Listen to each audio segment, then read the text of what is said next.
Hey guys, Triple G here. What is up? This is the third time I've recorded this video because I am a failure at life. Not really, but anyway, this is going to be a quick tutorial on how to change tempo on your Logic project file. Also, how to change the notes to like 64th notes or 32nd notes instead of its default 16th notes. Also, I will teach you how to change where the ending of the song is and how to change the measures from like whatever this is called, the numerator and the denominator. No, I'm kidding. But like, you know what I'm talking about, or actually you might not know what I'm talking about. I'll explain it later. I don't know why my mind just went blank, but I cannot think of what it's called. Anyway, I've pre-recorded a little drum loop.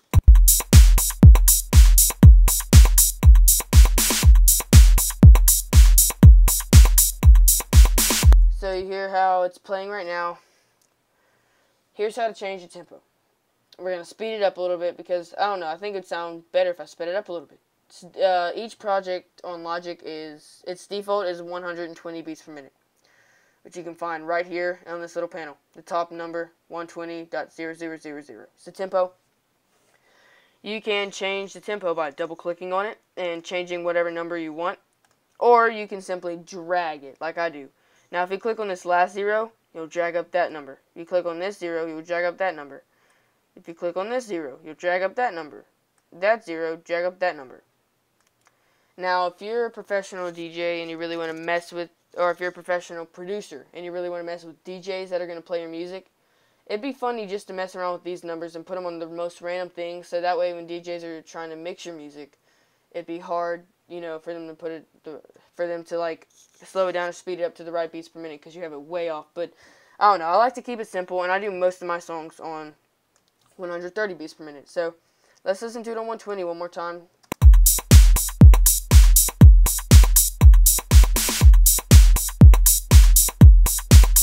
So that's it on 120. Now let's move it up to 150.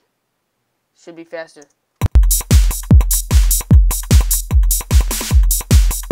Way faster. So that's how you change the tempo. 140 to 150 is most drum and bass songs tempo. Dubstep mostly stays on 120, but all those music range anywhere from around like 100 to 160. I don't know. It's a pretty big range, but it's mostly upbeat songs, you know.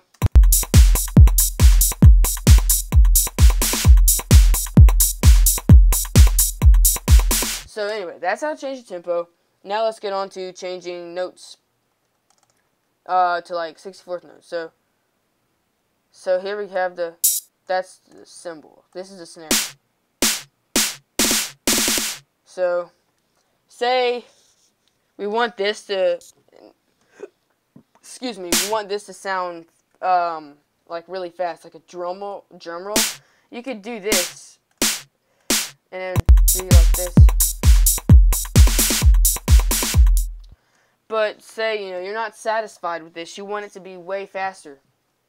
That's when you come down to this little number right here, the /16, which is, you're like, it's how long these little ticks, or how long the little, the beats are in between each other. You can double click on that also and change it to whatever you want, or drag it up. I like to double 16 and put it on 32.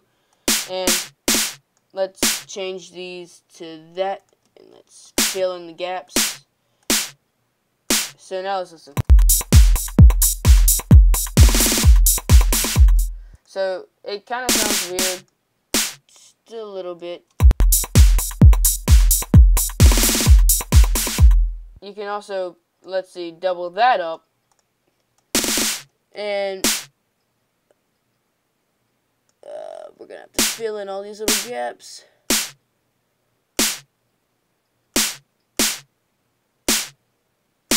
Now let's listen. So, I mean, that's pretty cool. And you can even go up higher to like 192, that's insane. And to see those, you have to like zoom in. But, yeah, whatever. I mean, let's let's see. That's what I had it on. So let's take that off and let's move this back to crap. I did not want to pull up the mixer. Alright, so yeah. That's how you can change the duration of the notes. This, let's go ahead and change the rest of these to, from 4 out of 4, 4/4 to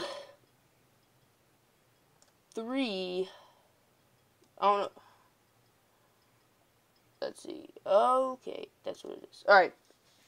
Basically, all this is doing is changing it from, like, you know, regular 4 out of 4 tempo to 3 out of 4, which is like, 3 out of 4 is like a waltz. It'll be like a dun, dun, dun, dun, dun, dun, instead of a dun, dun, dun, dun. Just, let's give it a listen. Here's the 4 out of 4, and then here's the 3 out of 4. So listen, 4 out of 4. 4 out of 4 first. Oh, wait, you gotta pull off the loop.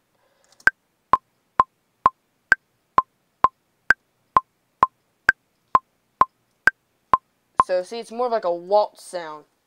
Do, do, do, do, do, do. Okay? So, yeah, we'll go ahead and change this back to 4/4. So you can mess around with that and make some really cool sounds.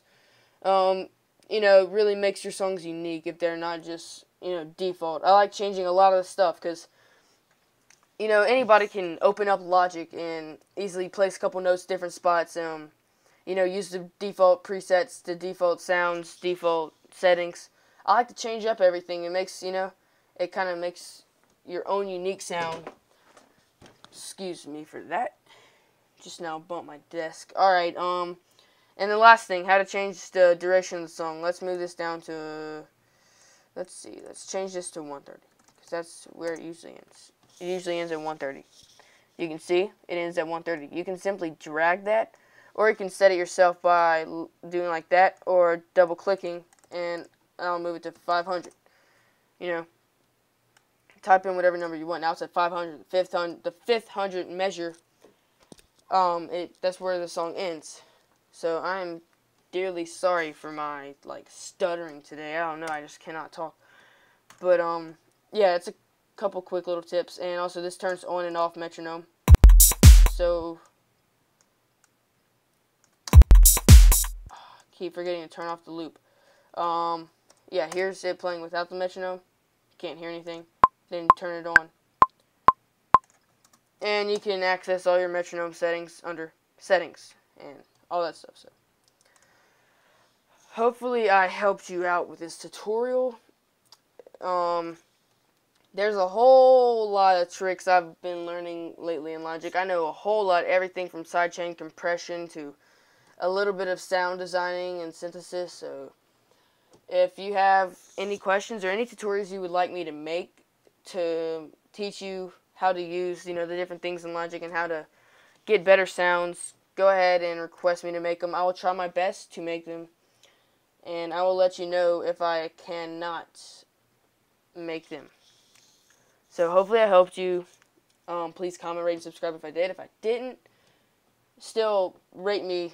If it was a horrible tutorial, thumbs down. I like constructive criticism. I don't like hate, but I love constructive criticism. It helps me, you know, do better on my next tutorials, do better on my music, do better on everything. So please give me feedback, and if you still need help, then message me or leave a comment. Thanks.